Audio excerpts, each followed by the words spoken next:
వేయి నామాలు గలవాడు వెన్నంటి ఉన్నాడు.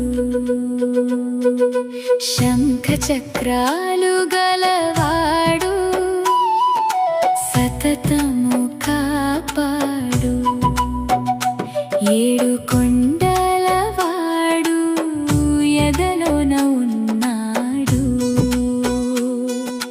మలయజ నిలయుడు మదిలోన ఉన్నాడు. ఆపద మొక్కులవాడు అందరిలో ఉన్నాడు. నిలువెత్తు దేవుడు నీడగా ఉన్నాడు. సత్యధర్మములను చక్కగా పాటించు గుండెలో గుడి కట్ట నిలుచురా నీ